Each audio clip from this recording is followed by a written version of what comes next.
everyone, welcome to Dr. Prim's Thought Space. I am Primrose Jikomborero Joylin Bima, and I create content about research, career development, and wellness. Today's video is dedicated to discussing 12 questions relating to who I am because I want you to get to know me better. The first and last time that I created such a video was way back in 2019, pre-COVID, at this channel's inception. So it is about time for me to give you an update. If you've not subscribed, please consider doing so, and I encourage all of you to also share my channel's link for wider reach. Let's get straight into the questions.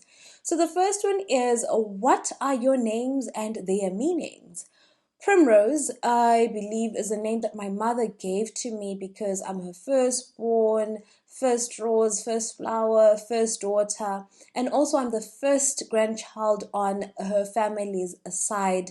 And I think also as Primrose, I am a trailblazer. I am the first female in the Bima family to earn a PhD, and I was also the first grandchild to earn a degree on both my mother and father's sides. So I believe that, I'm not only an inspiration to the outside world, but also from where I come from. All right, Jikomborero is a Shona name which means blessings.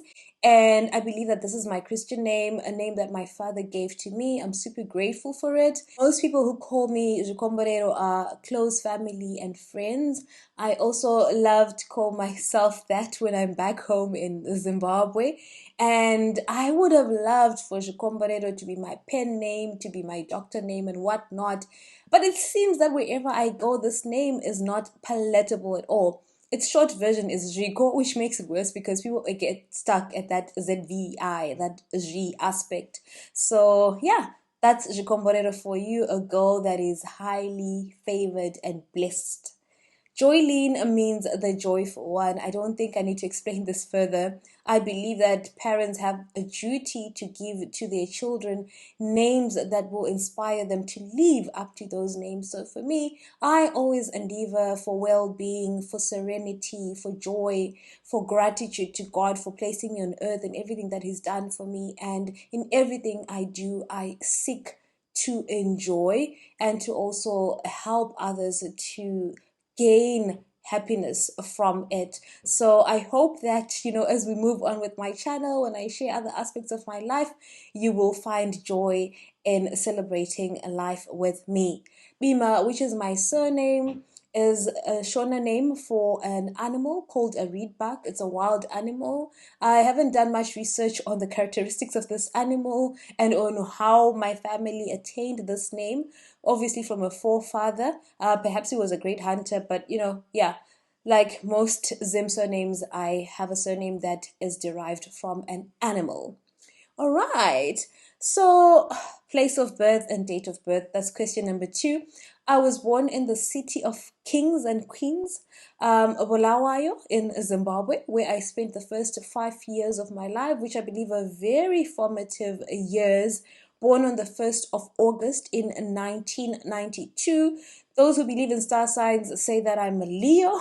I don't read much into that, but maybe you've observed something about me that reflects that I'm a Leo. If you have, please feel free to comment down below and let me know what shows you that I am a Leo. I am a happy millennial, which means that I was born during a time when kids, unlike kids of today, didn't have cell phones. We played outside a lot, particularly during the school holidays, and I missed a lot of buses because things changed when we were growing up. When I turned 16, it was 2008. It was a global economic downturn period, and also things weren't really going well in Zimbabwe. So it was a very weird time for me. For example, we wrote our ordinary level exams with no statements of entry because of other crises. So also, we were the first, I think probably the only Form 4 or ordinary level class that had to wait a year for their results to come out. and so much more. I also believe that I belong to a generation of playing catch up. Technology is always hitting us left, right, and center with new innovations, and the skills you gain today, by the time you get to tomorrow, applying for jobs and trying to make use of them, you already need to reskill. So that's what I can say about being born in 1992. Yeah, and I love my place of birth a lot. I think if I'm ever to relocate to Zimbabwe for retirement or just living long term, I would love to live there.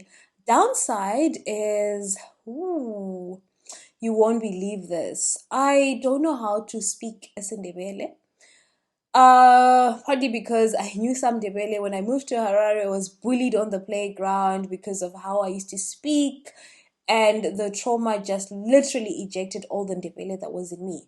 I can hear though, so you can't gossip about me in Isindebele, like in my presence. So one day we will go back to Bulawayo, or one day I will learn Isindebele and it will be added to the list of languages that I already speak.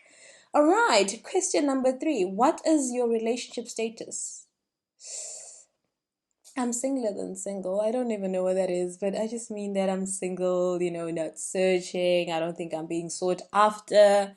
And I know nothing about Mjolo, yo, especially now in the 2020s. One thing I know about, my status though is that my ovaries are screaming, but I am broke, so broke that even if I want to make kids in the future, I don't even have money, for example, to freeze my eggs and whatnot. I'm saying this because I'm 32 and I've been reading up a lot and hearing a lot about, geriatric pregnancies. You are getting so old, your chances of having fertile eggs are running out. You know what? But I'm swimming in a current of uncertainty. I am not fully employed. And while I might be gainfully self employed, it is not enough to start dreaming about those things. So for now, I'll stay in my lane and, do what my paycheck can do. So yeah, I am single and not dating. Question number four. Which schools and universities did you go to? All right. So for primary school, I was at a government primary school in the city of Harare, the capital of Zimbabwe, grade 1 to 7. That was 1998 to 2004. David Livingstone Primary School. I was in Roan House. Back then, we used to wear red. I don't know if they still do. And I was the athletics house captain for Roan in 2004. Amazing. So, as you will find out later, I love running. This is a sure sign that, running has always been with me to the extent that I was a house captain. So, I've been serious about running from a very young age. What else do I remember about primary school? I think primary school years were quite nice for me. Most of the time, I walked to and from school. And At the beginning of primary school, I wasn't very bright. I struggled a lot. And when I was in fourth grade, I remember being in 4B, which was like the second class, made it into 5B. And during my time in 5B, I was number one like almost every month. So I then got promoted. I was in 6A, subsequently also in 7A, which were the first classes. So I think for me, reflecting on primary school helps me to reflect on my progress academically. And then I moved on to Victoria High School, where I was in boarding school in the city of Mashingo. Yo, 2005 to 2008, I already told you about my O-level year. I hated boarding school.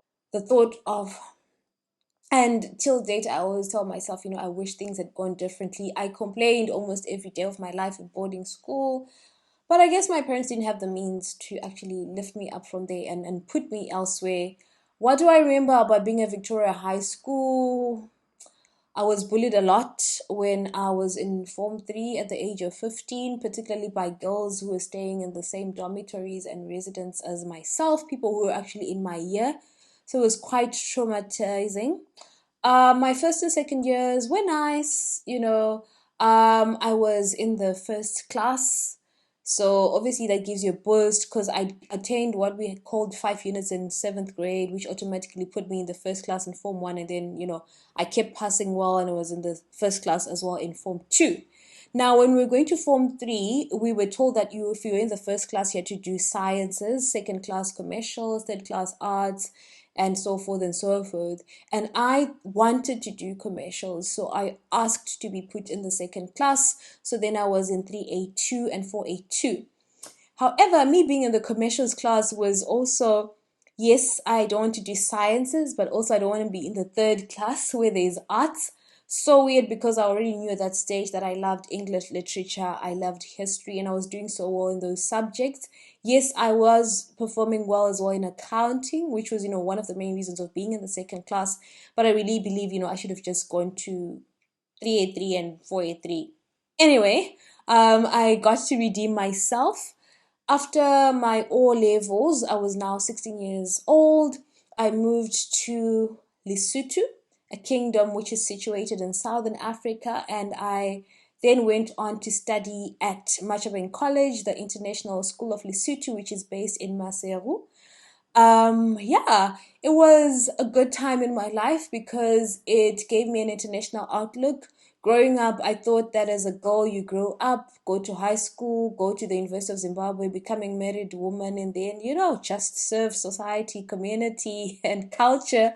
However, being at Machabeng College, it was an international school. I'm a girl who was in government schools back home in Zimbabwe.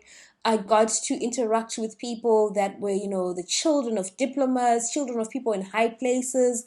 I loved also that the school was well integrated. It also included, locals who weren't necessarily from these highly privileged families, and also coming in, as an economic migrant from a middle class background.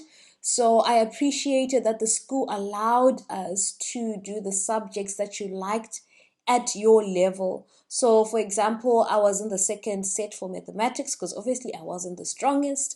I was in the first set for English, in the first set for history, beginners class for French. I was in the first class for IT, but I don't know why. Biology was definitely in the second class because I was just doing science because we needed a science subject. Yeah, I don't know which subjects I forgot. Art, I think we had a mixed class. I was a beginner, but I was also quite good. I really loved my time at Machabeng College because, we were also required to do creativity projects. So I joined the magazine Society. I was also part of Fabrics and Rhythmics Poetry Club. Still love poetry to date, although I don't perform. And also in terms of service, I got to spend time with children at a children's home, and I used to do community service in terms of cleaning, in terms of feeding, in terms of cooking, apart, of course, from playing with the children. That made me down to earth and also appreciate what I had in life, and also just giving me that spirit of being a person who is committed to charitable deeds. You don't have the money, but you've also got something that you can give and serve community. I also, created something at the International School of Lesotho. I was the founder and secretary general of the International School of Lesotho, Model United Nations, Isa Oman. And that helped me, to gain community because to create something, you need to have a committee of, a steering committee. You need to have a faculty member on your side. You need to also gain the favor of the headmaster and all of that. So I really grew a lot during that time. I will leave that to another episode. After Machabeng College, I came to the best university in Africa, the University of Cape Town, which is where I did my undergrad 2012 to 2014, honors 2015, masters 2016, and came back for my PhD 2018 through to 2020 one, and then I did a postdoc in the year 2022 before proceeding to Stellenbosch University in 2023 and 2024, where I did my second postdoc. So I think that's it. I've said a lot about my PhD journey, my masters, and my postdocs in other videos, and I will, unravel more in future videos. I think for progress and time, let's move on to the next question. Number 5. What were your favorite subjects? I already said I loved English, I loved history. I thought I was going to have a PhD in literature. That was my dream as a 15-year-old, and I wanted to have a PhD by 30. Fast forward, got a PhD in political studies with a focus on politics and international relations because, of course, that history bug a bit harder than the English, bug. But obviously, literature reviews are involved in writing. So I'm still a girl who loves reading and writing and, reflecting on other people's work. I also have a lot of literature that I read and enjoy, which is why I've got this set of books by my side. So that takes us to the next question. What are your favorite books of all time? Number one is The Handmaid's Tale. It was one of the set books for my International Baccalaureate examinations back at the International School of Lesotho. Dystopian literature, first book that, introduced me to that genre. And it was sort of like a wake up moment because it was showing me how the world could regress. Although we speak about progress and development, gender justice, women's rights, and whatnot, there could be a time when we can actually be robbed of all those benefits. And I think living in 2024, I am actually fearful that we might be about to or currently actually starting that period of regression. Hopefully, of course, we won't get to a time where women are ripped of their right to choose if, when, and how they want to have children, where they're not like forced into giving birth, so that we curb the increasing rates of low birth rates in different countries and whatnot. I just hope that we can find a balance and not live in a world of extremism. So read The Handmaid's Tale. I've never watched, I think there's a series or a movie based on it. I'm yet to watch it. I suck at watching content, so that's probably the main reason why I've not watched it. Um, Ooh, second best, but I think this is my all-time favorite, like overall, to be quite honest. We Need New Names by Uno Violet Bulawayo. This is a book that takes you through what it means to be a Zimbabwean seeking greener pastures elsewhere. I relate to this as someone who has had to leave home several times, in search of a better future, for career development, for academic development, and also just to find a place in life where I can find a home where I am self sufficient. Please do read it, and it also takes you through places that you might never been. For example, I've never been to the United States. She speaks from that particular point of view, besides, of course, reflecting on life back in Zimbabwe. And also, the next book that I'm going to talk about is I Am a Girl from Africa by Elizabeth Nyamayaro. This is a book I read, I think, about a year or two ago. Love it because, she had a dream to work for the UN. I've always had one also. And her first encounter with someone who is linked to the UN was when she was receiving food relief or food aid, at a time when she was very hungry and suffering. Whilst I might not have had a similar encounter, my first encounter with the United Nations system was actually back in school, in primary school, when these people came to our school and they were giving us this drink called maheu. I don't know the English name for that, but yeah, I think they also brought porridge. So the UN sort of like presented to me and to her, of course, this face of being a relief form of organization. And I wanted to grow up to be that kind of person who has, this capacity to provide to those who do not have, to ensure that there's relief for those that are lacking, particularly during drought periods and so forth. And then the next book, which is my most recent read by Tsitsi Dangarembga, it is called Black and Female. I've always been very curious about her because she is a globally acclaimed writer, also film writer. She wrote a lot of films that I watched as a child, and I have always been inquisitive about how did she get to where she is today and what does she experience in her life. And so this book is sort of like memoirish, and she also reflects on what it means as a writer who is coming of age and living in a time when people have different preferences in terms of what they read, and also what it means to have been a Zimbabwean who grew up partly in the diaspora, then also went back home, amongst other themes.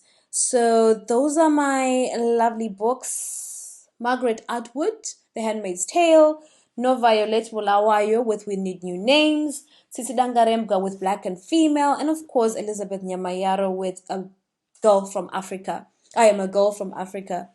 All right, so the next question is childhood dream versus reality. Yo, I felt that yo here, by the way. So, growing up, I said I wanted to be a businesswoman. I think I grew up with this girl power mode in me. You know what? I was born feminist.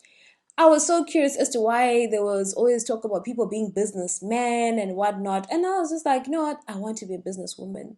I didn't know what I wanted to do business in, but I knew that I wanted to one day, have schools. I knew that I wanted to have children's homes and whatnot. Obviously, I don't own a children's home. Obviously, I don't own a school, but I guess the interest in academia was obviously, something that has been cultivated over the years. And my idea of that school was that it would be focusing mainly on academics, but also very extensively on sports, grooming future sports stars. So that also shows you how my love of sport has been consistent over the years. Apart from running, I have also played netball, I've played volleyball, I have played tennis. I've also played hockey. I just try to immerse myself in multiple sports. I can also swim, but it's not a sport that I try to play at like, competitive level. And then I thought I was one day going to be like Brenda Fassi or Nshanshan Caesar from Mafiki Zolo. But God did not give me the voice. I cannot sing to save my life. I thought I would become an Olympian. I used to love Maria Motola from Mozambique. She was a great inspiration also because she was a long distance runner, which is something I've always loved. But my father was just like, my daughter, we don't have the money to insure your legs. So I kept running low key and never really pursued becoming a professional. But you know what? Who says I cannot try to be elite now? You never know. And then I also thought I would become UN Secretary General, inspired, of course, by Kofi Annan, the first Black African to become UN Secretary General. And I don't know, I could become one in future, but I've now come to a stage where I want to be me.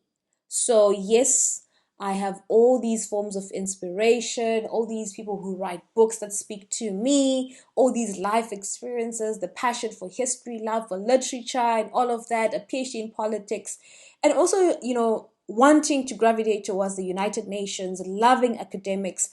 However, I think what I want to be is to be a globally acclaimed knowledge creator, researcher, and policy advisor. And I don't want to fixate so much on the positions that I would ideally want to hold. For example, I say I never want to be a politician, I don't want to be a president, but what if I'll do very well in that regard? So, yeah, I am living my reality of I just need to not fixate on being part of a particular organization or head of it, not fixate on being like someone else, but just to see how nurturing my talents and my skills will shape me into who I'm supposed to be as Dr. Prim. The next question is, what are your favorite podcasts? So my favorite podcast, very interesting. I like Benjamin Zulu from Kenya. He shares a lot of relationship and love advice. I don't know if I can say it helps me because I haven't been able to apply it. Murugi Munyi and Lydia KM, they've got a show called TMI. They're also from Kenya. Something about Kenya, I don't know what it is.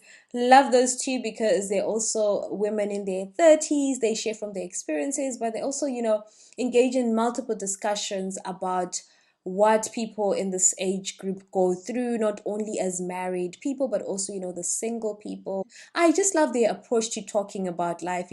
As you can tell from the name TMI, sometimes they share too much information. But you know what? Some girlies like me don't have the confidence to share TMI. So I revel in just like, watching them and listening and gaining further insights from what they have to share. And whilst they're based in Kenya, I can reliably inform you that I can relate to so much from their sharings. My other go-to podcast is SMWX by Dr. Sizwe Mpofu Walsh, a South African academic. He's got a PhD, but also has recently attained an LLB golf. Goals, goals, goals. And I think Dr. Sizwe has created for South Africa what I would love to see for Africa and even globally, an African thought leader who facilitates conversations with people that you would otherwise not hear from on a day-to-day basis, but because he's got access to them, he gives us a platform to actually engage with them. Of course, not directly because it's YouTube, but it is very insightful and beyond traditional media, beyond the limitations that you might get from watching news type of conversations. So it's a very good podcast, and I wish that one day I can be like Dr. Sizwe, but obviously focusing on topics that speak to my heart more than obviously South African politics. So yeah, favorite artists, musicians here.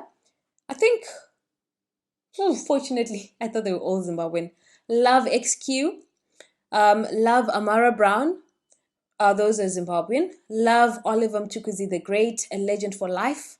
I got to meet him when I was 9 years old. Thank you, God. I'm yet to meet Amara and XQ. Listen, we don't charge. I'm from Tanzania, Diamond Platinums.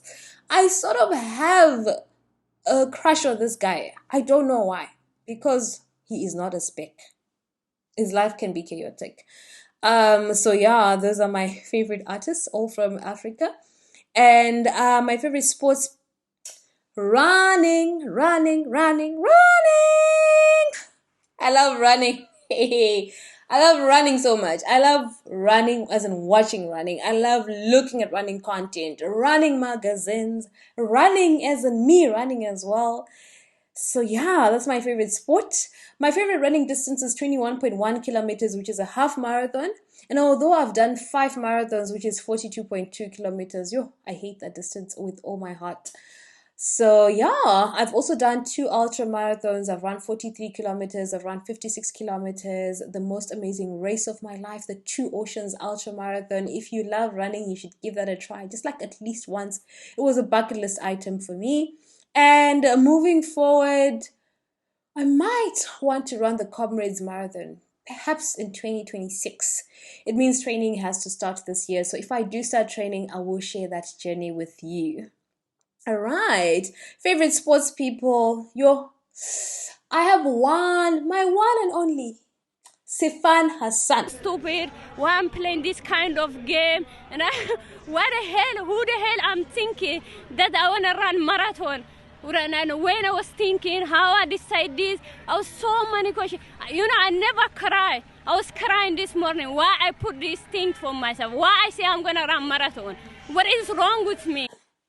Ethiopian born, now running for Netherlands. Amazing. She's great.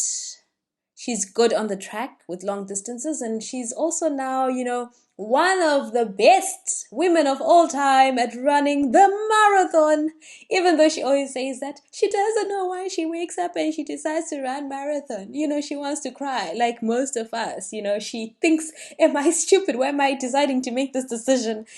I love her not only because I relate to that, but I've just always loved her. I first discovered her during the 2021 Olympics. The Olympics were shifted to 2021 because of COVID. That's when I first discovered her, and my love for her has been growing since. I love her to bits. Sifan Hassan. I don't know why I don't have any other favorite sports people. I will find out, I guess, in future.